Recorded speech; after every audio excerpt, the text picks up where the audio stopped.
Good morning, ladies and gentlemen, and welcome all of you, dear guests, to this edition of the Sporting Chance Forum. I'd like to start by thanking our partners, the Institute for Human Rights and Business and the Center for Sport and Human Rights. It's really a pleasure for us to have this opportunity to host you all in Paris.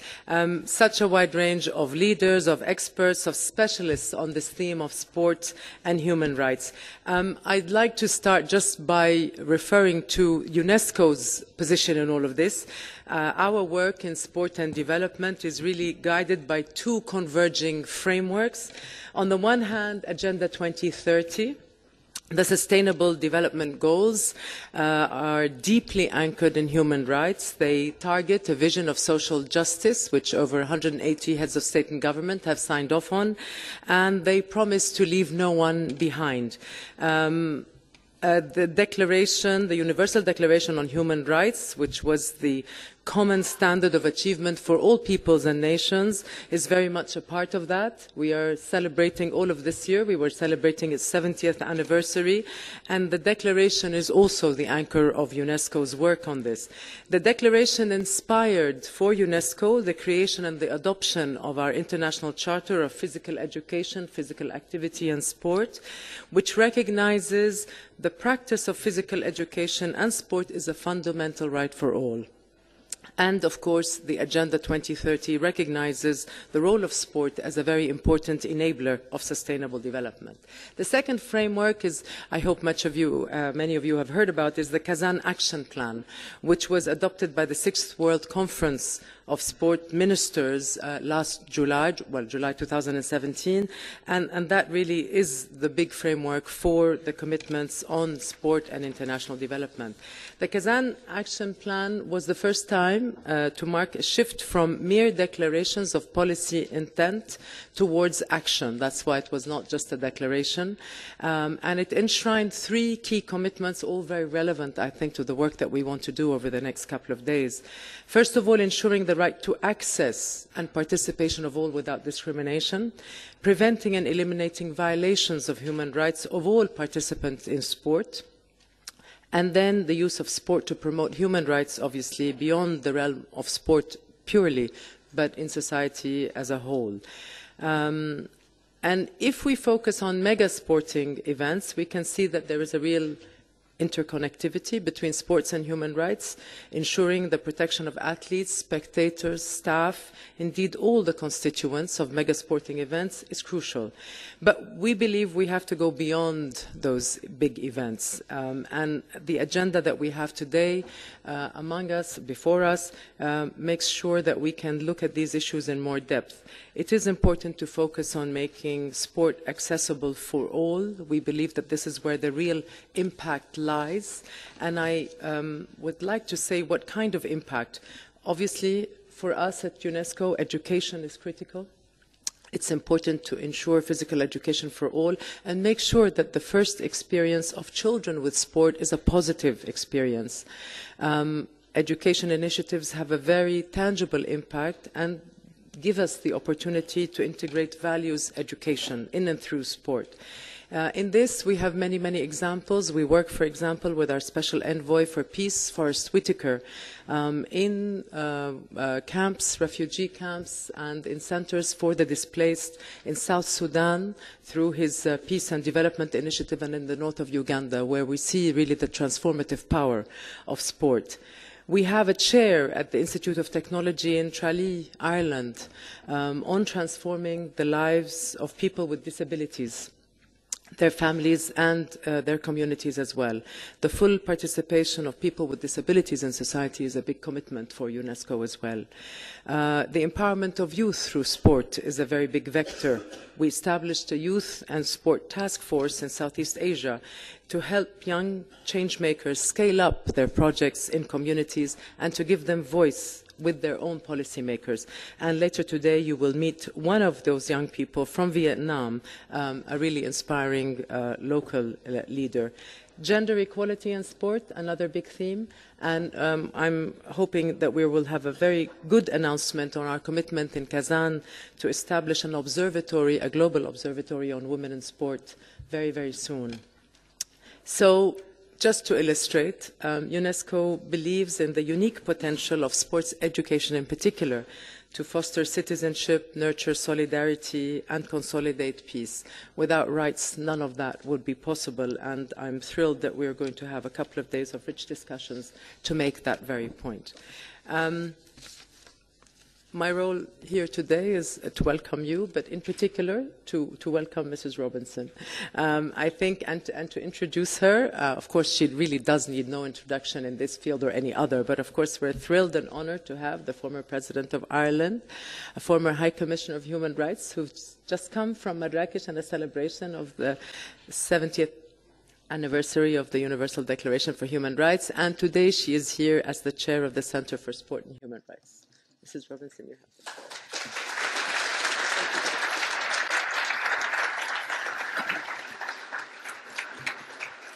it. Your Royal Highness, Excellencies, ladies and gentlemen, and I'm glad to say many friends at this stage. Bonjour et bienvenue. Good morning and welcome. It's a great pleasure to see you all here in Paris. And my warm thanks to UNESCO for hosting the 3rd Annual Sporting Chance Forum. And thank you also to UNESCO member state representatives who are joining us. And as we've heard, UNESCO continues to provide valuable leadership in the UN system, including by promoting the value of physical education and sport and by fostering greater respect for the human rights of all involved in sport, including girls and women. It's of course fitting that we meet during the week in which the world commemorates the 70th anniversary of the Universal Declaration of Human Rights, adopted here in Paris on 10th of December 1948.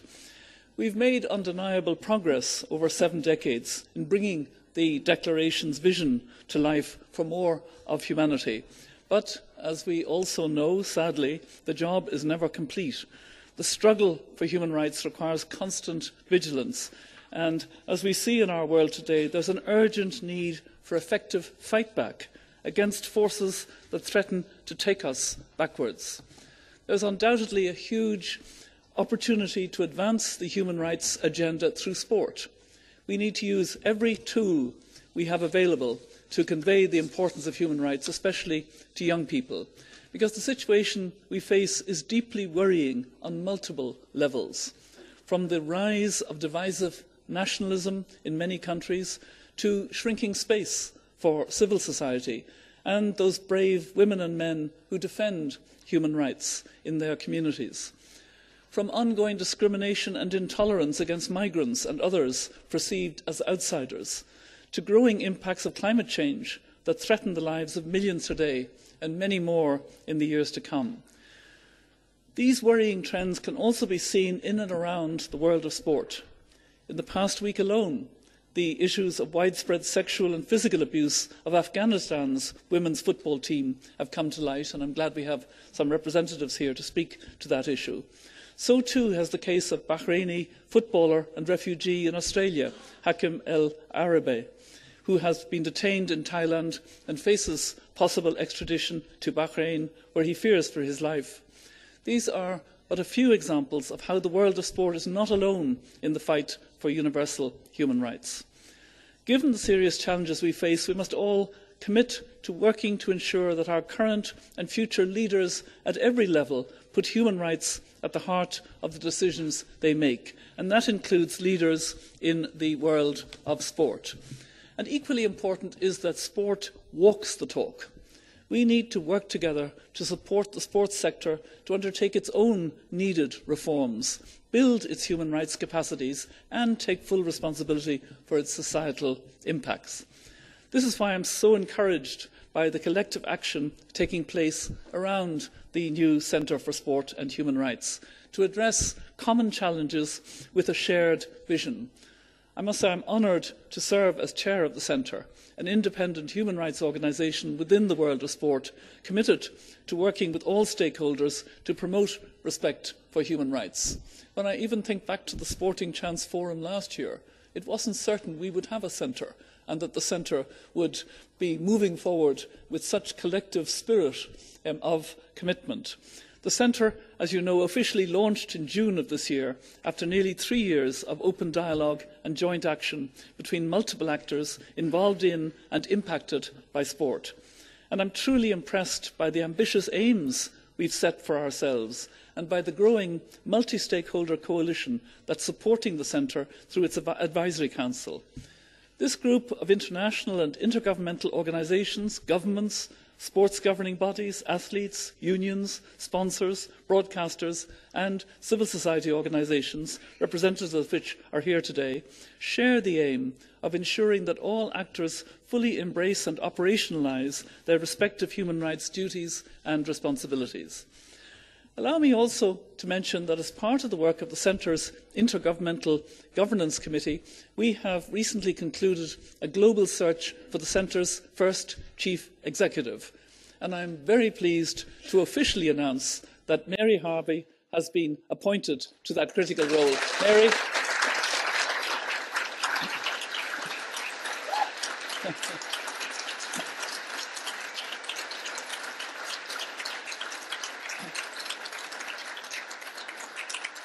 Well, it's obvious, Mary, that you're known to this audience.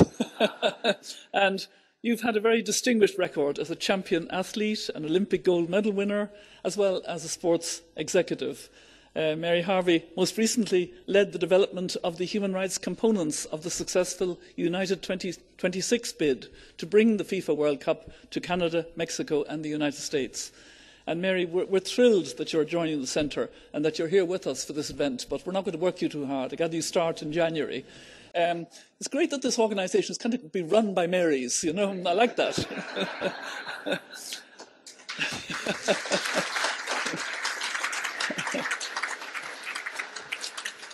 The vision to create a centre, you'll recall, was one of the key outcomes from last year's Sporting Chance Forum, as stakeholders called for new and innovative approaches to tackle critical issues. The Centre has set itself up as independent and has sought to provide a safe space for constructive and respectful dialogue, and I'd urge us to remember this in the days ahead. In the few short months since the Centre's launch, we've already undertaken important events building on the dialogue we've developed with our partners. For example, in October, we organised an expert roundtable in The Hague on the importance of ensuring access to effective remedies for human rights abuses linked to sport. Copies of the roundtable report are now available on the Centre's website, and I'm sure we'll hear more about the outcomes from those who are here today and who participated. Turning to our agenda for the next 2 days, we've made a concerted effort to organise the discussions of this year's forum around the people who are affected by sport most directly, including athletes, children, workers, fans and communities. We'll be hearing over the next 2 days in multi-stakeholder panels directly from the voices of those affected groups. Those individuals need to be heard, and they are critical if we hope to learn lessons, ensure accountability and prevent harms in the future. As in past years, we'll also be taking stock of progress made by different actors involved in sport and drawing on the diverse range of expertise gathered here on what is working and what still needs to be done. We hope this approach will provide you all with new insights and help set the direction for our collective work in the years ahead. No one can make the changes needed on their own, and we call on all sports organisations to work in solidarity with others while keeping the voices of affected groups themselves at the centre of all considerations. So let me conclude by saying that what is unique about the Centre is that it convenes a broad and diverse coalition committed to working together on complex challenges. So let's use these days constructively to learn from each other, to support each other and to help the Centre identify its priorities for the time ahead. We're pleased to have with us this morning 6 individuals on this panel who represent a range of important institutional and expert perspectives to help set the stage for our discussions. And I want to challenge each of our speakers to reflect in their brief opening remarks on what progress your organisations are making and on what key challenges are in 2019 and beyond. What individual and collective actions should we prioritise to best protect people impacted by sport? What further steps will help us harness the great potential of sport and align policies and practices with fundamental principles of human dignity and human rights? These aren't easy questions, but finding answers together is why we're here. So once again, I thank you all for your commitment to this important work, and I look forward very much to our discussions. And now let me do my work as moderator and begin by introducing the first of the panellists. Each of them will come up and speak for 6 or 7 minutes. I was told I was going to have a yellow card and a red card, and I don't see them. Where are they? Anyway, I want to have my yellow card and my red card so I can keep them to time. They will speak from the podium, and then we will have a discussion as a panel. We have little enough time with these 6 distinguished speakers. And let me introduce the first, Christophe de Kepper, Director General of the International Olympic Committee. He became Director General of the committee in 2011.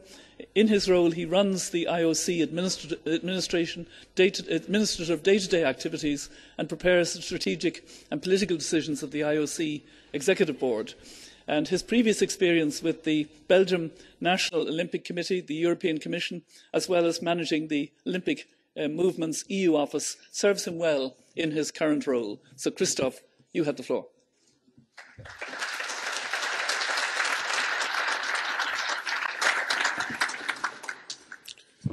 Madam Chair, Your Royal Highness, Excellencies, distinguished guests, dear colleagues.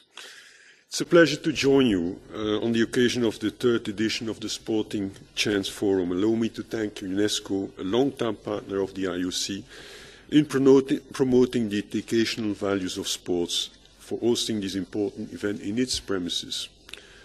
Our being here today in Paris, where the Universal Declaration of Human Rights was signed 70 years ago, and in the homeland of our founder of the IOC, Pierre de Coubertin, a humanist and internationalist, is even more meaningful to reaffirm the values that are common to humanity and are at the core of the Olympic movement: fair play, equality and human dignity.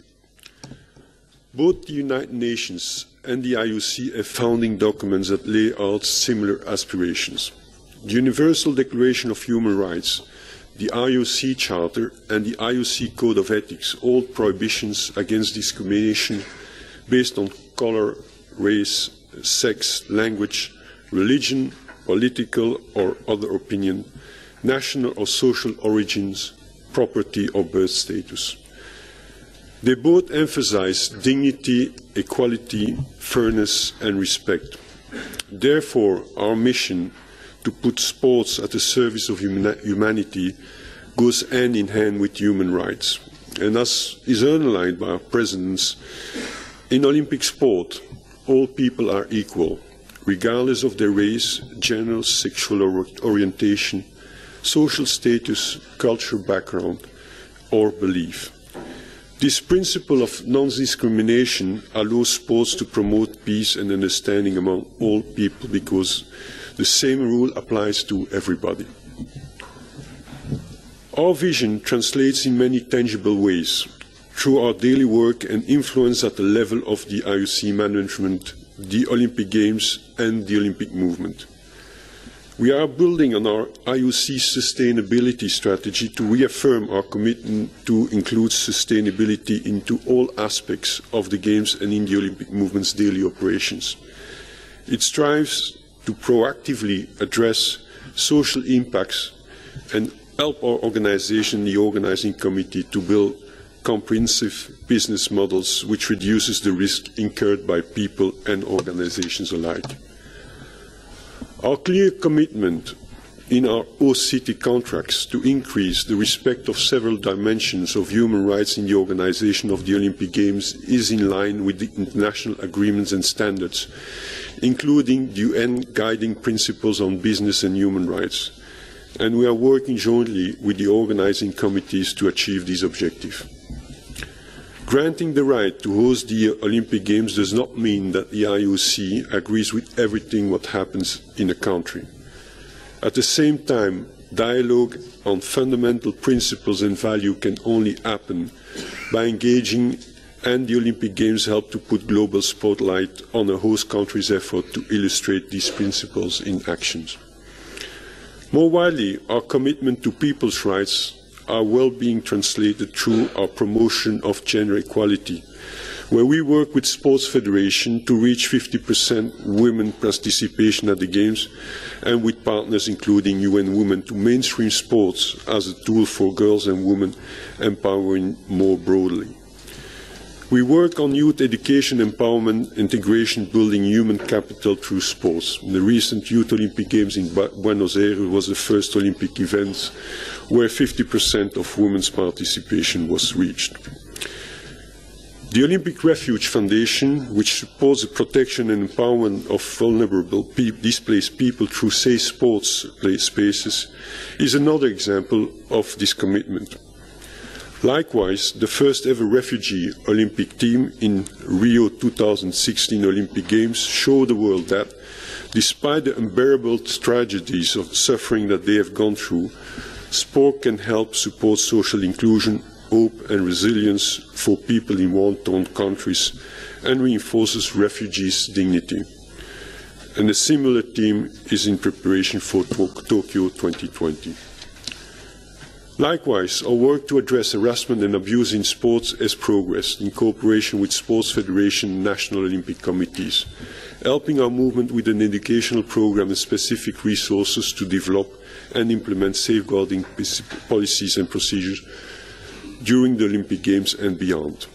Our safeguarding officers, together with additional experts, are present at the Olympic and Youth Olympic Games to support athletes and officials with any issue arising and also proactively educate them in this area.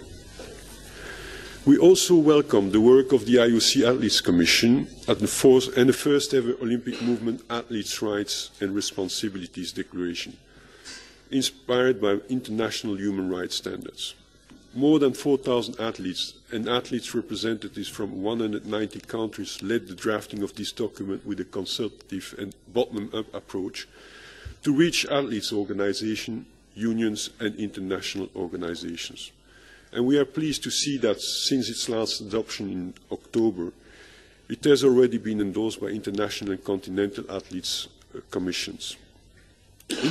In regard to improving good governance and integrity in sports, the International Partnership Against Corruption in Sports, IPACS, a multi-stakeholder platform composed of the IOC and other international sports organizations, governments and intergovernmental organizations such as the OECD and the Council of Europe, recently agreed to set up 3 new task forces to address pressing issues with effective tools and practical solutions. To realize the full power of sports, all actors must play their vital roles in protecting, respecting and upholding the human rights of athletes, workers, communities, children, fans, volunteers and journalists. Allow me to salute the numerous initiatives across the sports sector, including the Commonwealth Games, federations and FIFA, and several organizing committees such as Paris 2024 and Tokyo 2020, which show significant progress and a sense of responsibility to put people's needs and rights even more at the center of events and sport practice alike. We will hear more about these initiatives during the forum. Let me also recognize our cooperation with the Office of the High Commissioner for Human Rights and the Center for Sports of Human Rights, as well as a wide range of other organizations and NGOs which recognize the opportunity and responsibility which the sports sector has to advance to the human rights agenda in and through sports. We are pleased to have developed a strong network of collaboration dialogue with the framework of mutual respect.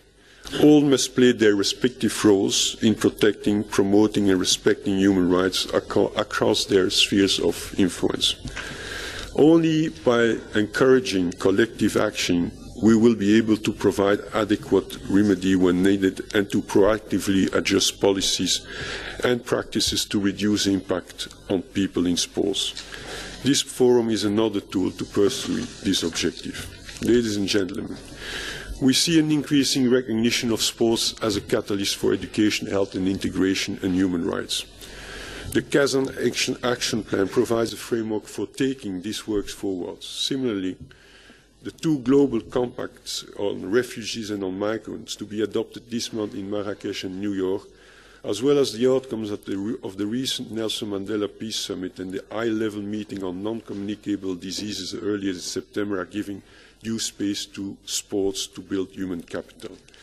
This is an important step forward for the sports sector, but it is also an important responsibility for us to continue to uphold our humanistic values and principles.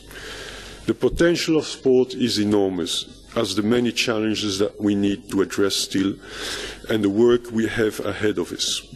Our human rights journey is well underway and calls for turning responsiveness to issues into much more proactive policies and aligned actions. Embedding human rights more robustly in our sports practice and events is key for us.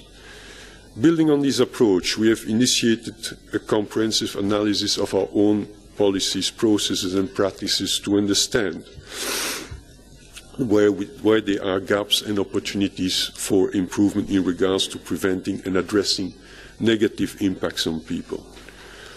Our recently created Advisory Committee on Human Rights under the chairmanship of His Royal Highness Prince Zayed Al Hussein, another member of your family, Your Royal Highness, which shows a close relation we had with your family in the Olympic movement, will be a critical tool to help us define and implement an overarching human rights strategy and policy commitment which will guide and strengthen our work in the years to come.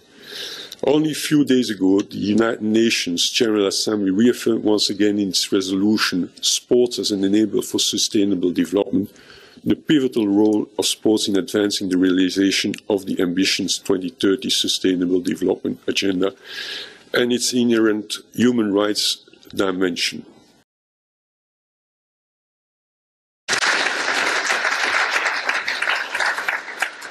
Thank you very much, Christoph, for that comprehensive overview, and in particular for referencing seeing how there can be ever closer cooperation with the Centre for Sport and Human Rights. We value your participation here and want to encourage full participation by I now have pleasure in introducing Louise Martin, President of the Commonwealth Games Federation and Chair of the Commonwealth Advisory Board on Sport. She was, as I think you know, elected at the General Assembly in Auckland, New Zealand in September 2015, the first female to hold this office in the history of the Commonwealth sports movement. She has a long and distinguished association with the Games as an athlete, team manager, administrator and honorary secretary, and was the first female elected to the CGF Executive Board, and this isn't the first time you've addressed us, Louise, but you have the floor. Thank you.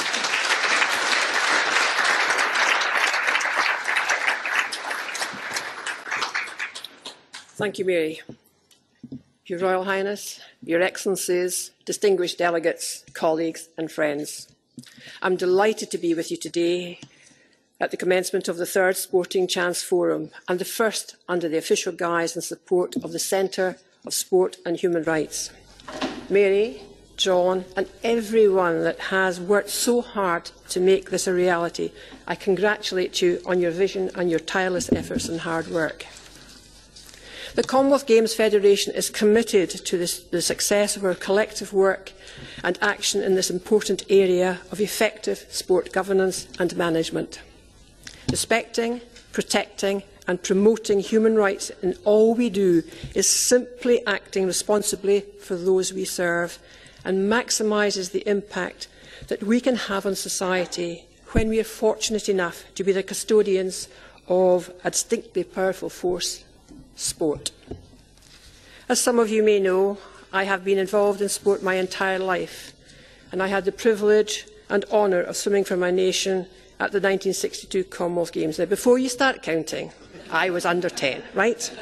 So this changed my life forever, instilling in me the sense of both honour and responsibility that we must have when representing our country in any sporting endeavour.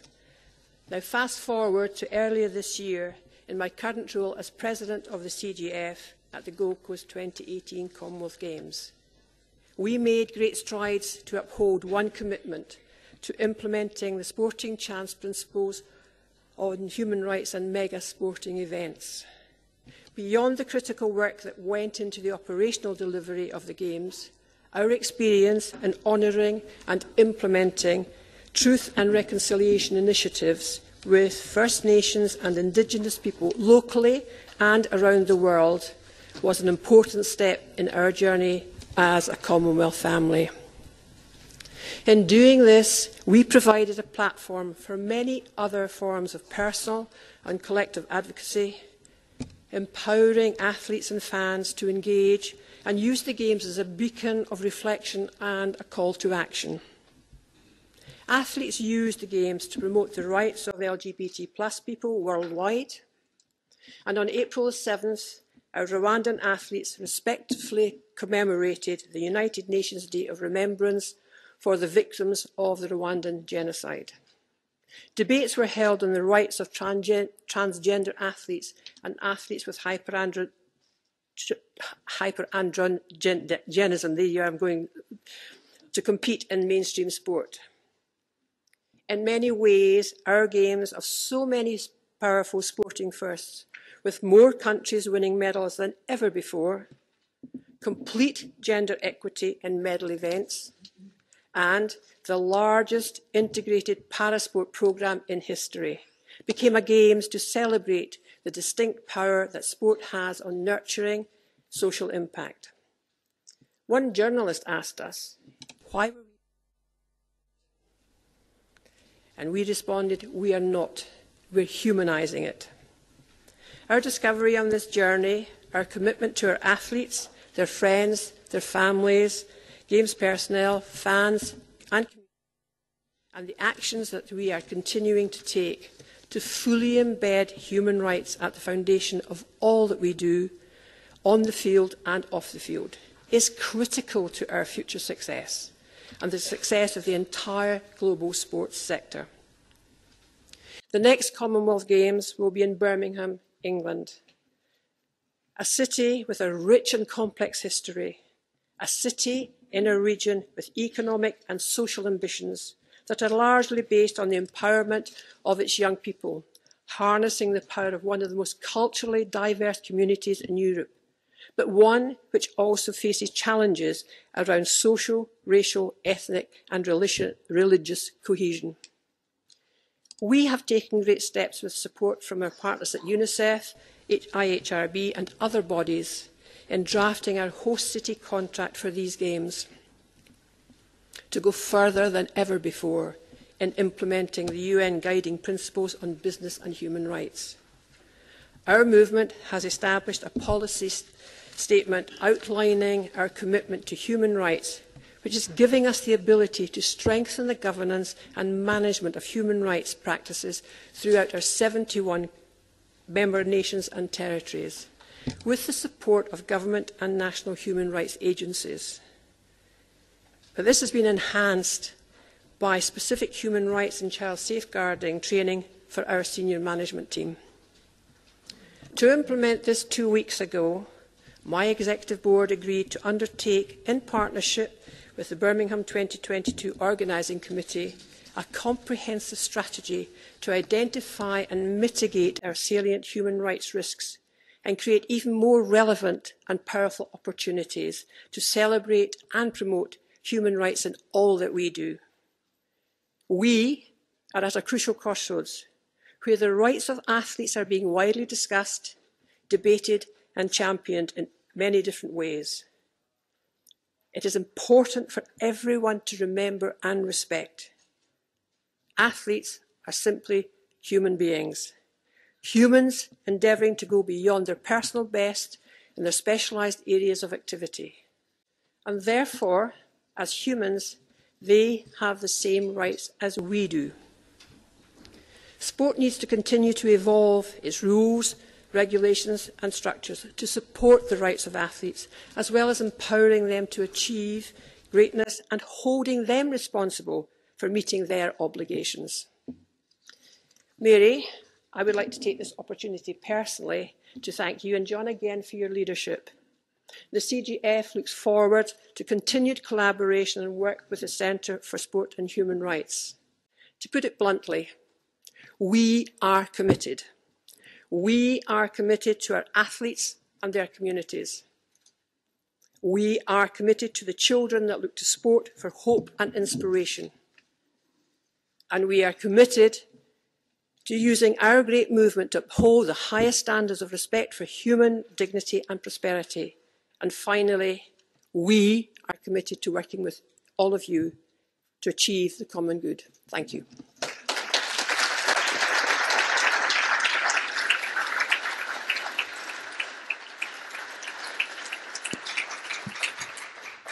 Thank you very much, Louise, for your clear personal passion and commitment to our common cause. You were only marginally over time. Brendan Schwab is my next panellist. He is the Executive Director of the World Players Association. He's been a very active member of the stakeholder dialogue and the steering committee to put together this Centre for Human Rights. So I don't think he needs any longer introduction. Brendan, you have the floor.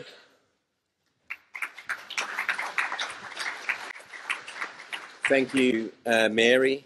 And dear friends, and on behalf of our President, Don Fear, it's a privilege to be the first voice representing, a phrase I never liked, the affected groups, representing the people who are most affected by sport at the 3rd Annual Sporting Chance Forum. The most important message that world players can deliver today is how athletes and other people impacted by sport can make real progress in improving their circumstances, particularly in the context of this bold initiative of the Centre for Sport and Human Rights. At the launch of the Centre in June, I said that the 10 principles of the Sporting Chance Principles are in the DNA of the World Players Association. To this end, a year ago, the representatives of our 120 unions in more than 60 countries, representing over 85,000 players, signed the Universal Declaration of Player Rights, a document which embeds human rights and which respects the framework of the Sporting Chance Principles and the United Nations Guiding Principles on Business and Human Rights.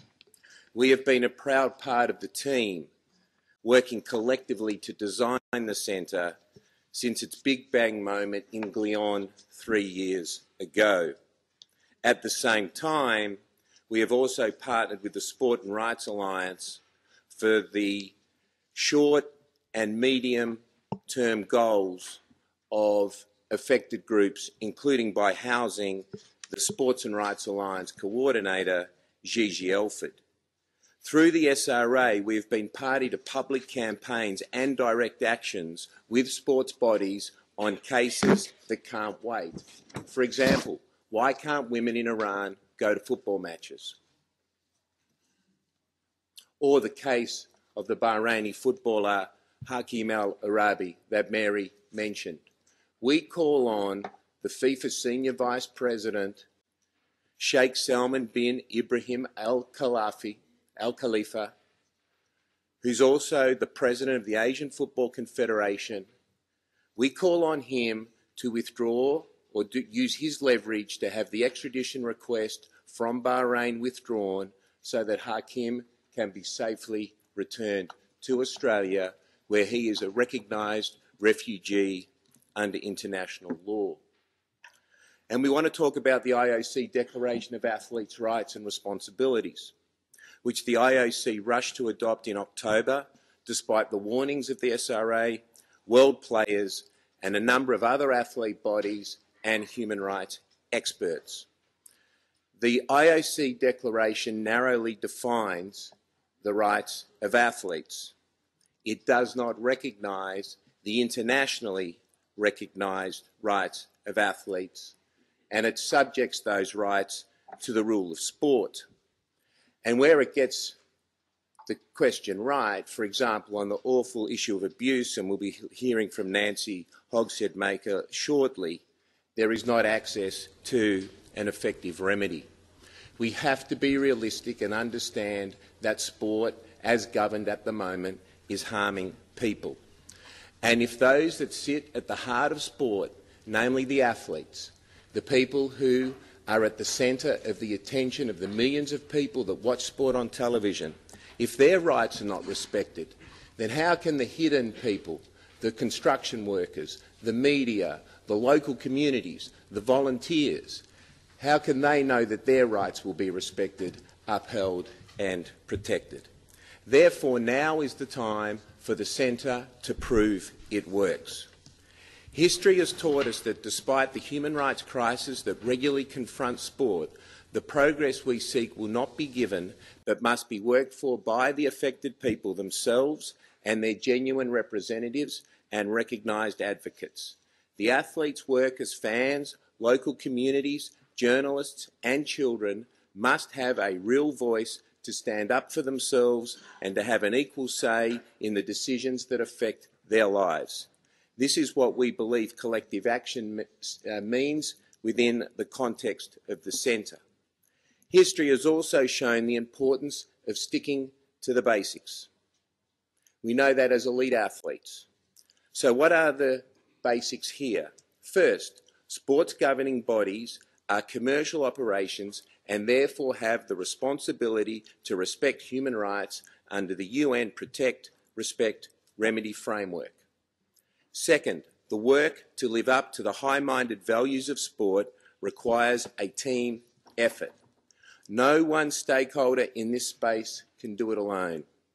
And third, and most significantly during this week marking the 70th anniversary of the Universal Declaration of Human Rights, let's recall that human rights, all of them, are universal, indivisible, interdependent and interrelated. We cannot pick and choose which rights we would like to have or not, nor those that we care to grant to others or not.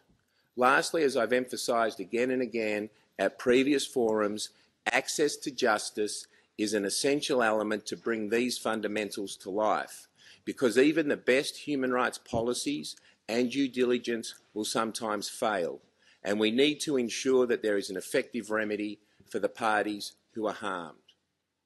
The Centre must be a beacon of empowerment for the people affected by sport. The Centre must not reinforce the thinking that athletes and others should wait and see what the governments, sports bodies, brands and broadcasters are going to do about their negative human rights impacts in their supply chain. This notion strips people of their agency. For the Centre to amount to real progress, the people themselves must also be ready to organise in their own rights and have an environment which enables them to do so. And so if there's any lesson that world players can pass on to this gathering, it would probably be to reaffirm what everyone already knows, which is that if you trust the athletes and the people who are most affected by sport, and you tell them the truth and you involve them in the process, you'll get about as far as it's possible to go, and you can't ask for more. With that, I'll close. I'll convey my thanks to Mary Robinson for her leadership in this creative process, and John, your effort in the few efforts. And finally, Mary, time to put the gloves back on, and all the best. We're delighted to have you on board. Thank you.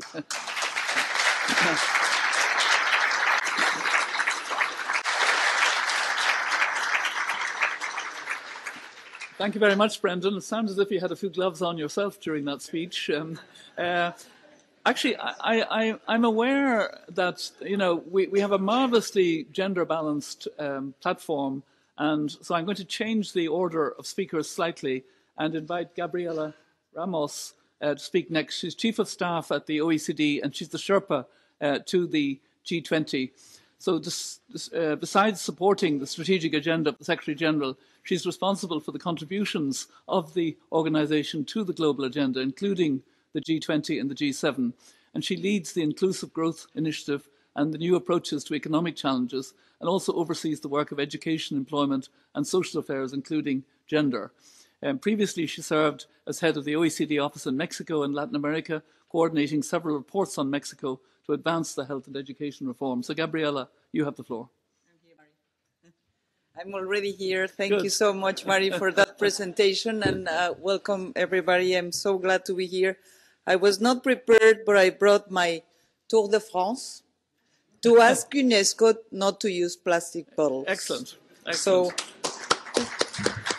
but delighted to be here. The OECD is part of the Advisory Council of the Center for Sports and Human Rights, and it's committed to its success. So I salute the new boss. We're so glad to join you here. And let me just start by reminding, of course, sports teaches millions of people about the values of excellence, about the values of respect, about the values of fair play, respect of others, and playing by the rules, which I think is a fantastic message. So when we see that there are violations of human rights, or when we see that there is corruption in sports, those values are really crashed badly, because it's exactly what is the opposite of what we're looking for in a sports event. It's really, and Your Highness, great to salute you here. We are thinking of many aspects that we have witnessed in so many cases of corruptions that are associated with sports. This is the angle that the OECD has been pursuing for many years, but that is very clearly related to human rights against workers and communities affected by sports-related events. And I think this is another aspect that we need to be discussing about. I'm thinking of the recently uncovered abuses suffered by athletes, abuses suffered by workers of sports events, abuses suffered by those that are really taking a larger share of the games for their own benefits. We all know the stories in the news about high-profile cases of bribery, corruption, and conflict of interest. And of course, the OECD being the house of the Anti-Bribery Convention, we are proud to put our standards to the service of clean sports. The risks in sports are exacerbated by the fact that sport is now a booming industry, next to $155 billion in annual revenues. In particular, mega sporting events involve high levels of public expenditure, large-scale investment from sponsors, together with high-value media contacts. And of course, this provides very high stakes for bad management. And I think we need to take a very clear look at this. It shows also that respect for human rights in the sporting context is a crucial and multifaceted challenge for governments, companies, and sports organizations, and it must be addressed from different angles, and this is what the OECD is trying to achieve. Let me give you 3 examples of how the OECD brings his force to join you in these efforts. First, on the anti-corruption efforts, the OECD, together with other international organizations here also represented, is launching in 2017 the International Partnership Against Corruption in Sports. IPACS works towards better policies which can help preempt a number of challenges in those areas that risk of corruption is especially high. Last week in London, we were very pleased that IPAC's whole high-level meeting, where more than 100 ministers, international sports organizations, and experts reaffirmed their commitment to tackling corruption in sports, focusing on the specific areas of where are prone to corruption, like public procurement, infrastructure, managing conflict of interest in the selection of major sporting events, and strengthening the application of global governance standards to the world of sports. This commitment was adopted in the G20 last week in Buenos Aires, and in the context of the very difficult context that multilateral organizations are really facing. I think it was good that it was adopted by the G20. Tomorrow, Nicola Bonucci, our Director of Legal Affairs, who has been a champion for this, will join you and share more information about this initiative. Second, and it was mentioned by my predecessor, on the remedy front, the OECD coordinates a network of non-judicial grievance mechanisms, the national contact points for responsible business conduct. The NCP are national bodies in charge of implementing the OECD standard of responsible business conduct. Here with us is Christina Teberles, who managed this initiative, and that is really pursuing to make sure that the guidelines for multinational enterprises is also applied for sports events. And in that capacity, NCPs can receive cases against companies having allegedly breached the guidelines. And it provides also a platform for dialogue. And as I said, in many instances, sports is a business, and NCPs have provided remedy in support-related cases.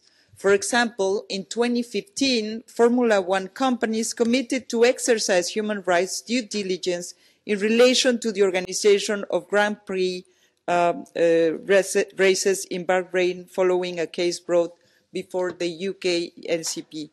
Another case is currently pending before the UK NCP in relation to the human rights impacts linked to the Bahraini sponsorship of an important horse race in England. In 2017, the Swiss NCP helped FIFA and the Global Union Federation Building of Woodworkers International reach an agreement regarding the labour rights of workers employed in the World Cup stadium construction sites in Qatar. These are huge cases that are being resolved using the OECD tools and measures. And third, last year, the highest body of the organization, the Ministerial Council, adopted a recommendation on global event and local development, because global events are always promising events for the communities that host them, but sometimes they can be losers in these issues. The recommendations applies to sporting events and sets the framework conditions to ensure that such events deliver on the promises they hold. It contains concrete guidance for governments regarding planning, delivery, evaluation, governance and partnership and other actions, and it also promotes human rights and labour rights throughout the life cycle of planning the events for the communities and creating quality jobs. And we have also developed a forward-looking implementation strategy to really make sure that these are well implemented. These are just some examples. I have to say that by listening to those that preceded me, it's true that there is always a gender angle, Mary. Yes, you and I have been in other panels on gender. Equal pay, equal participation, equal respect. I think that we're not just there, and I think this is one of the very important pending agendas everywhere. You ask us, Mary, what is our vision about all these engagements? I will say implementation, implementation, implementation. Great to have standards. Let's make them count. Thank you. Okay.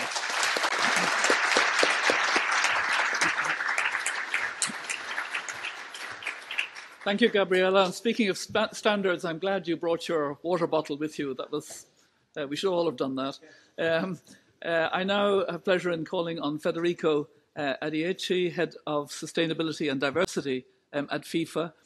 He worked in various capacities in the sports industry before joining FIFA in 2003 to take charge of the CSR and humanitarian activities of the world football's governing body and its relationship with the United Nations system and non-governmental organisations. Federico initiated and implemented programmes to address issues ranging from social development through football, education, human and labour rights, to climate protection, waste management, accessibility for fans, discrimination and green stadiums. He also contributed to strengthening FIFA's management system through the integration of sustainability standards, policies and reporting frameworks for FIFA and the FIFA World Cups. You're there. Thank you very much, Ms. Mary Robinson, Your Royal Highness, Excellencies, distinguished participants to the forum. Let me start with a few words in French pour exprimer tout d'abord notre solidarité avec les victimes de l'attentat d'hier à Strasbourg, avec leurs familles, avec toute la ville de Strasbourg. Vous avez toute notre solidarité au nom de la famille du football.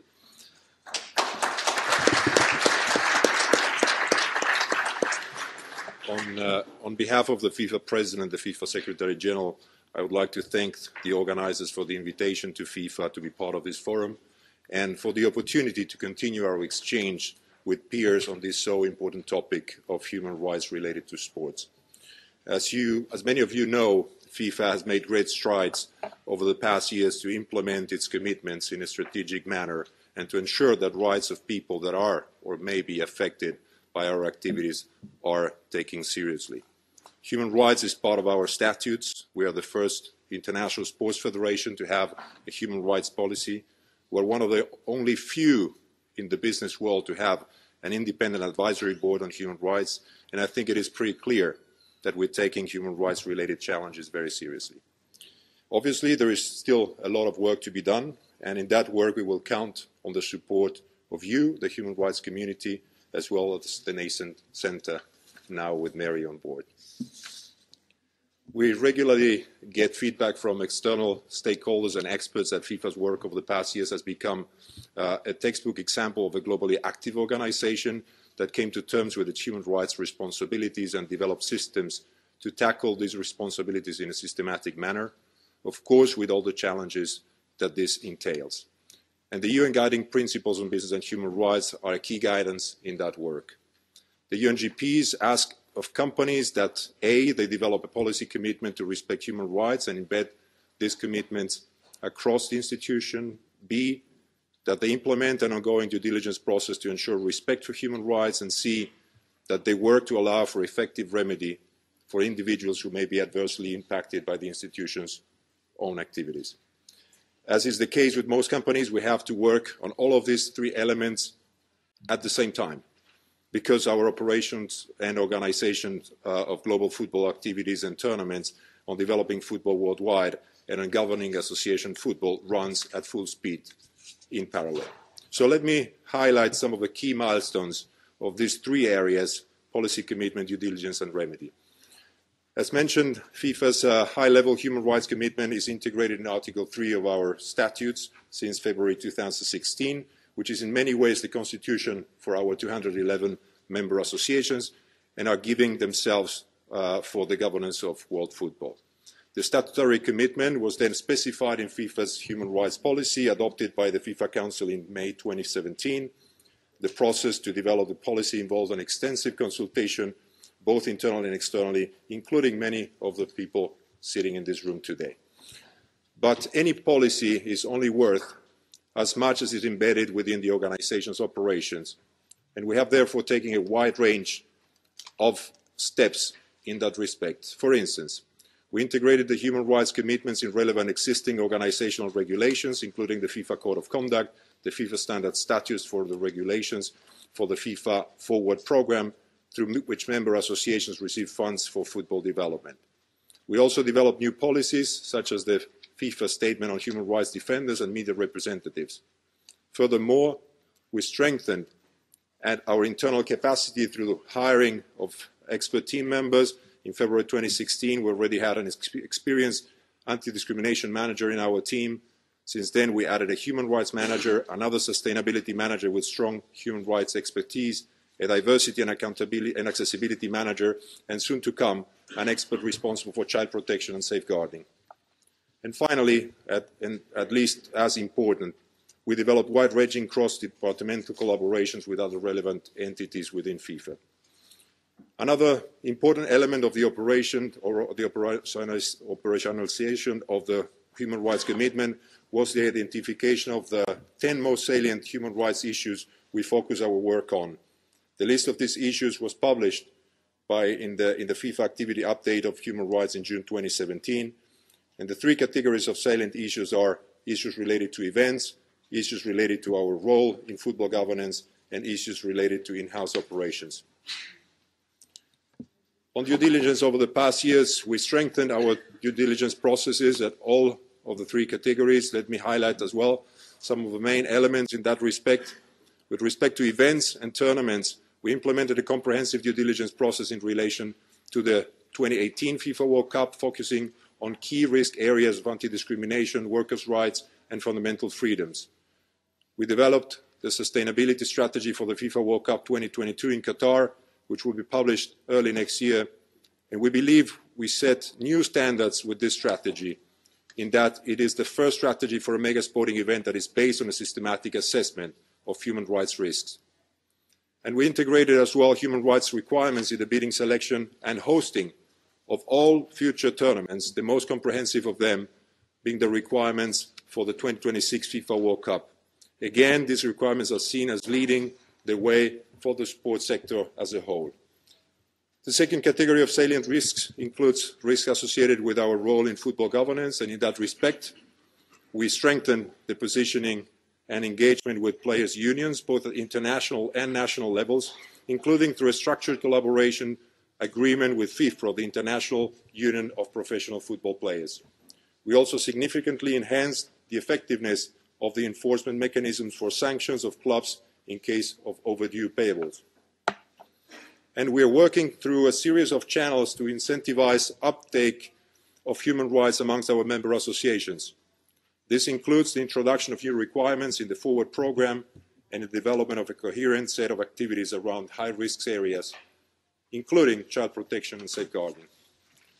The third category of salient human rights issues are risks linked to the in-house operations. And again, we took significant steps to address these risks, including by putting in place ombudspersons for staff-related complaints and by hiring a team member tasked to develop a programme to further promote diversity and inclusion in all aspects of our organisation.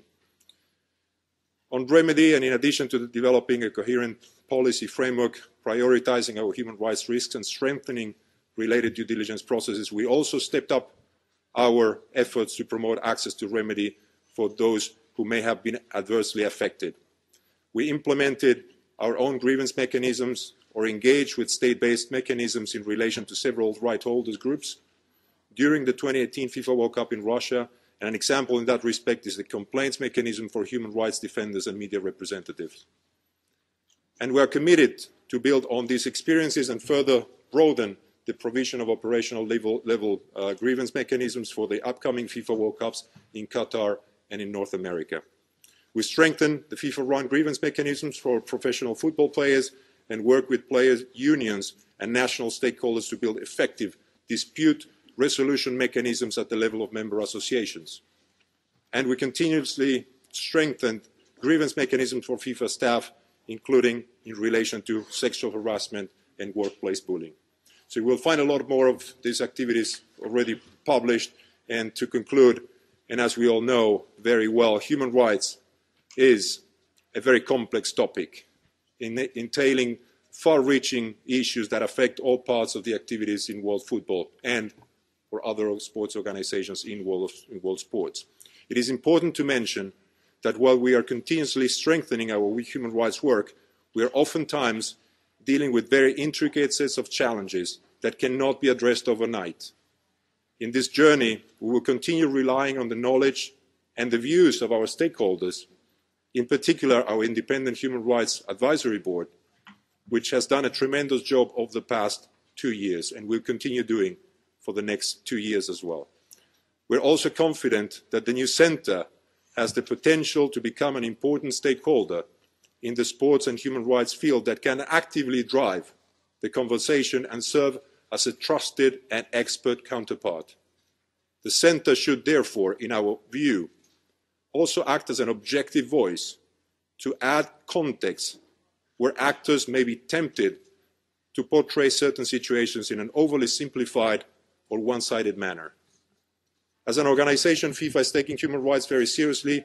A few years back, this was not the case. But today we take responsibility, we are dedicated to permanently improve our human rights work, and we are committed to continue helping foster the wider debate on sports and human rights together with all of you. The bottom line, ladies and gentlemen, is that FIFA is part of the solution. FIFA is part of the solution. We are part of the discussion and need to continue being part of it in order to bring about lasting and positive change for all human beings in and around sports.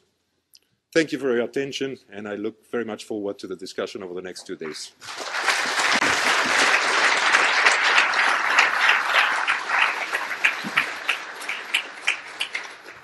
Thank you, Federico. I think you took seriously the point that Gabriella made at the end of her speech about implementation, and it has to go on.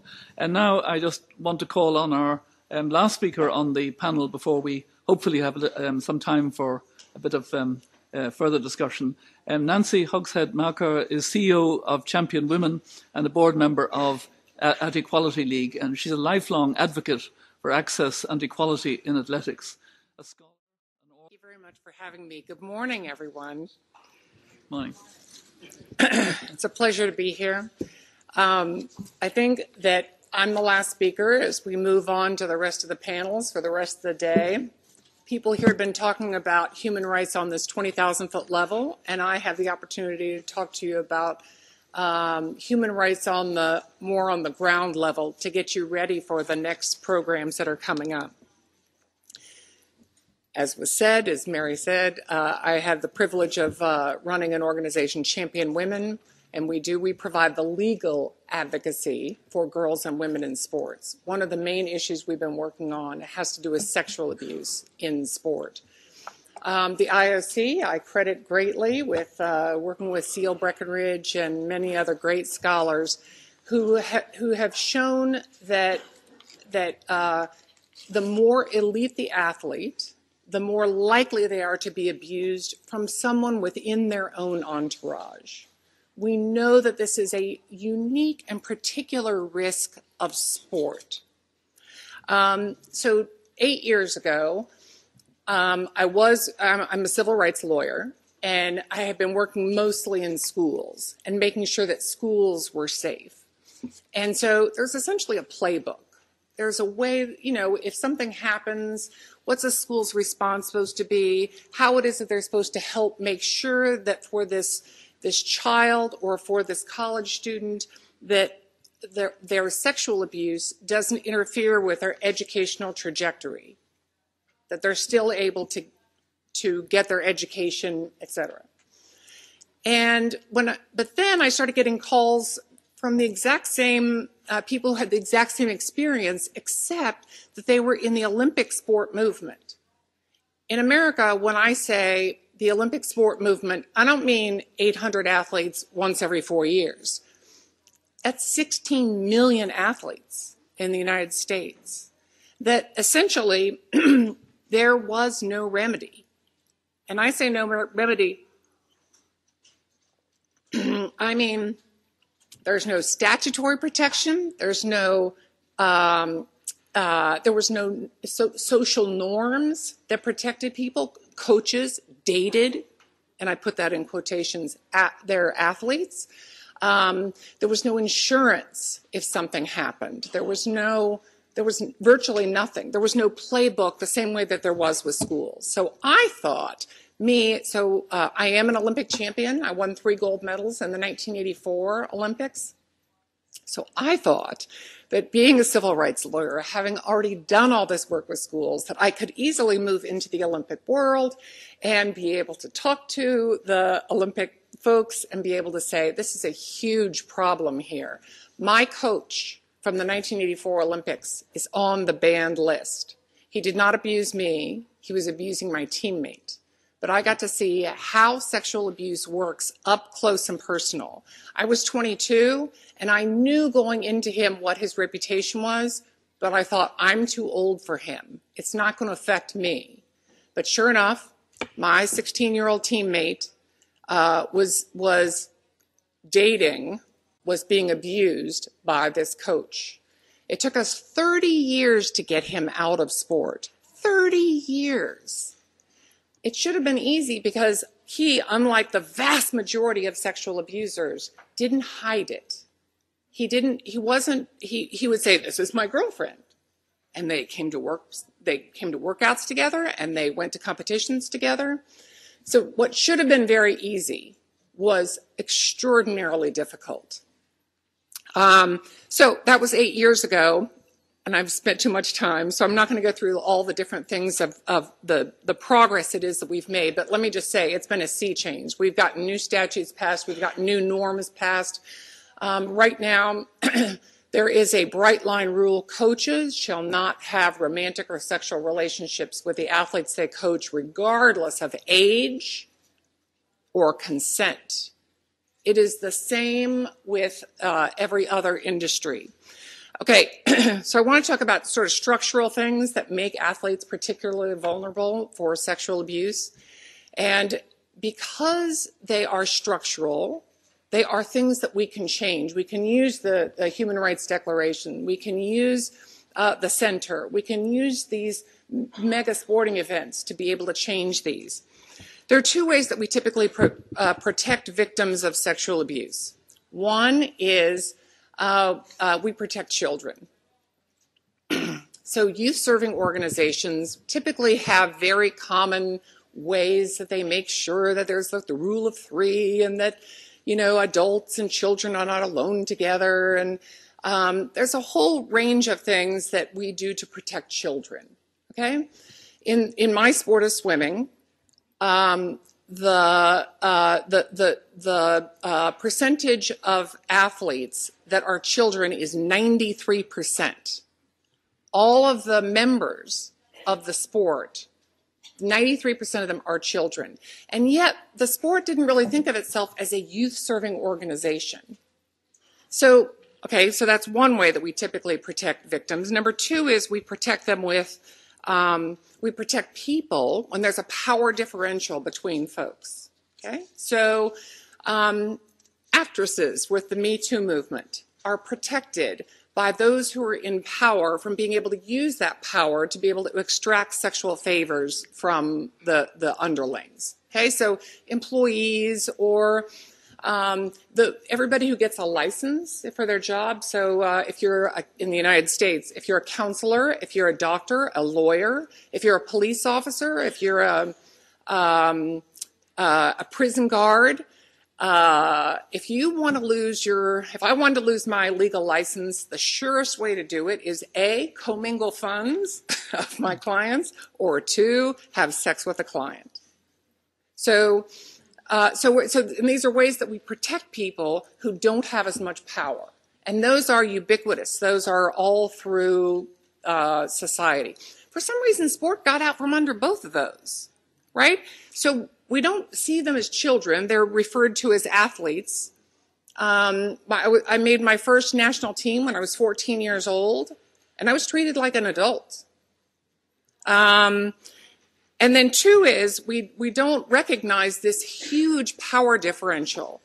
When you think of how much power that a teacher has over a child and how it is that we protect in that situation, you multiply that by about 100, and that's the power that a coach has over an athlete. The coaches decide how much playing time they get, whether or not they make the team. They determine whether they get praise or they don't get praise, and it is impossible to make it to the Olympics or make it to any elite level sport without a good coach, and coaches know that. It's an enormous power differential. I can't stress it enough. So also... Time problem? Is it time? I have so much more. So, okay, so a day and a half ago, Ropes and Gray came out with a study that was commissioned by the USOC to look at what happened with Larry Nassar. We know of 400 victims of his. I talked to the judge in the case, and she guesses it was 4,000. I have been criticized as being overly harsh on Scott Blackman, who's been the head of the USOC.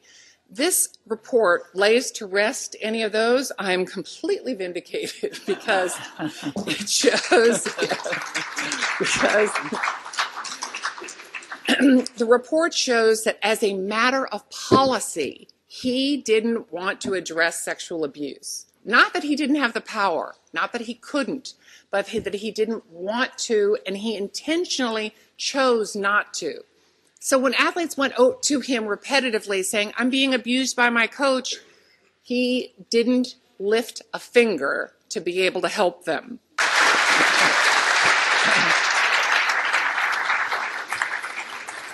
Thank you very much, Nancy. I think you energized us with that speech, and also you've linked with the next panel, which will be on the human rights of children, very well as a kind of segue. But before that, I thought I might just take the few minutes that are left, because I want to really try and, even though we started slightly late, I want to make sure that we leave enough time for the next panel, because time is precious. But I want to ask a question of the 3 who are speaking for large organisations, and I'll take them in the reverse order. So I'll take Federico first, then Louise, and then Christoph. And I'm going to ask all three of you to just speak to this question. I know that when you speak on a panel like this, you kind of put your best foot forward and you show what your organisation is doing in a positive sense, and you've done that. But now I want to ask you, what's the biggest human rights challenge your organisation has faced over the past year? How are you seeking to address it, including in cooperation with others? So, Federico, we'll start with you.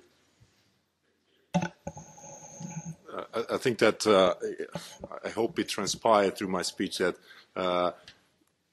there's no one single challenge. Well, what's the biggest?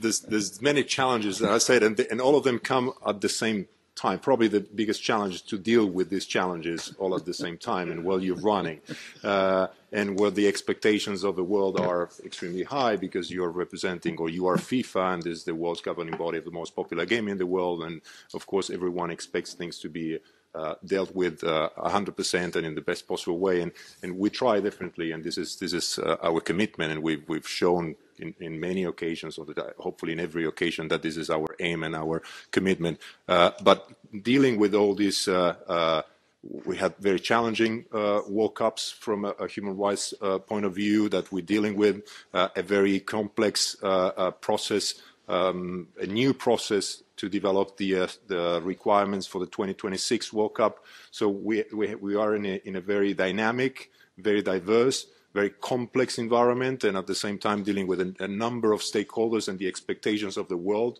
upon our organization, and that's definitely a challenge.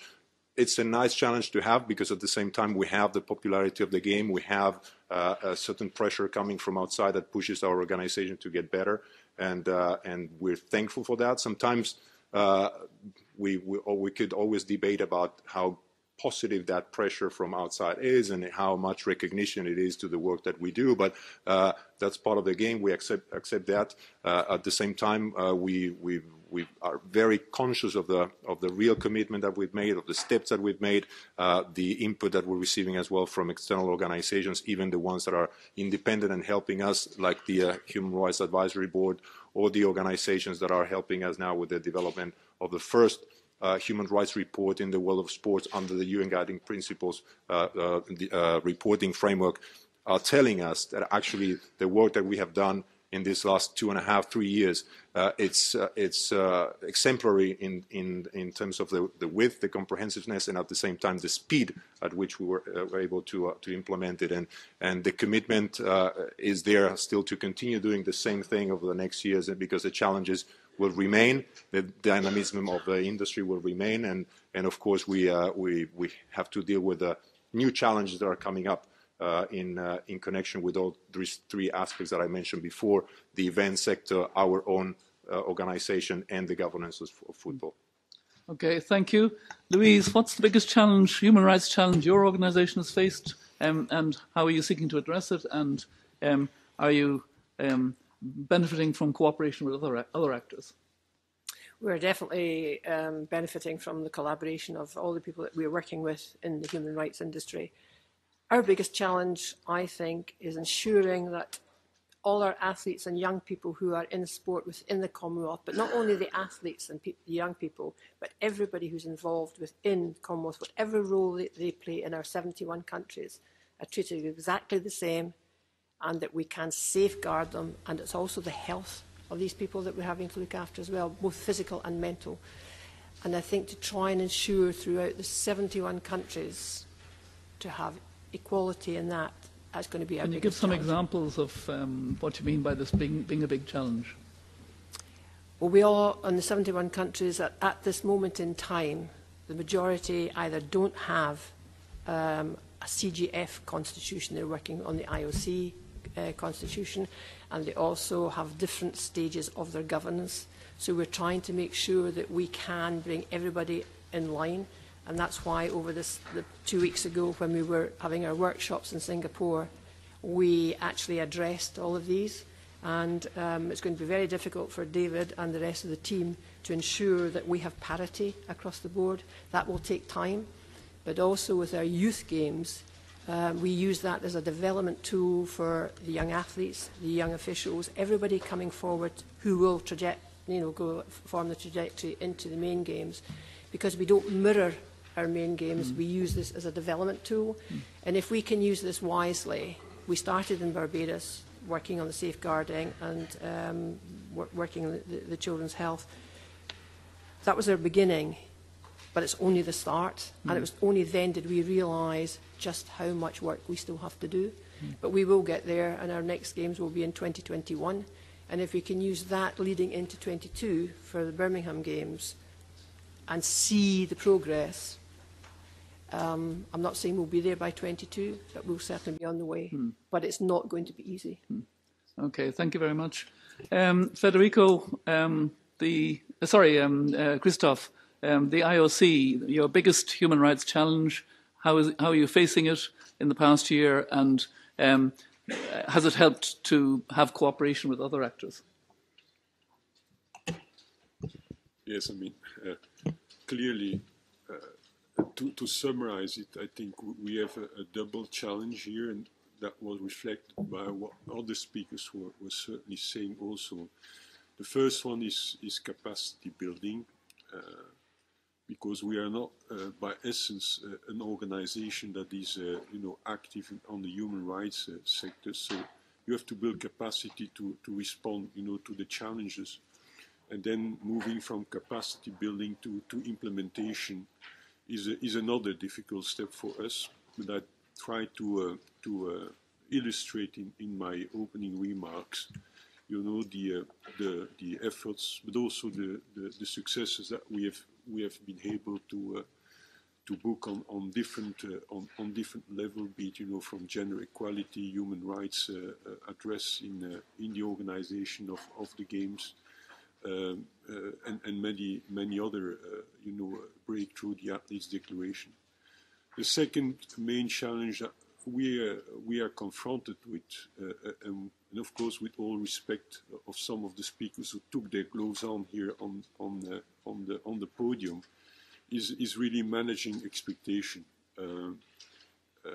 You cannot expect from organizations like the IOC, FIFA, or the Commonwealth federations that they would solve all the problems of the world. And that's exactly where you're absolutely right, that if we have to address these issues, you cannot expect from one organization that it will be solving, certainly where governments and public authorities are also asking, are often not active themselves on some grave infringements of human rights. And that's where I think indeed these initiatives of cooperation, the platform, are really helpful for us if they are done in a good spirit and in a constructive way. And a constructive way is not, to point fingers at, but it's essentially to see how we can help each other to address effectively some of the issues that are in our core business, which is to deliver a sport event and ensure that the sports event is, while it's delivered, respecting fundamental human rights principles. And that's I think our second biggest challenge is to manage these expectations. And I'm well paid, to know what it means, because we are very popular, certainly in the 6 months ahead of the games, and I'm sure it's the same for FIFA. That, then many requests are coming on our table. Most of them, of course, very, very genuine and very legitimate. Some not, and we have to address all these issues. Okay, thank you very much. As you can see, we're out of time. We have another important panel on children that follows this panel, but I would like you to acknowledge that we've had a really interesting discussion from our 6 well gender-balanced panellists. So please give them due applause.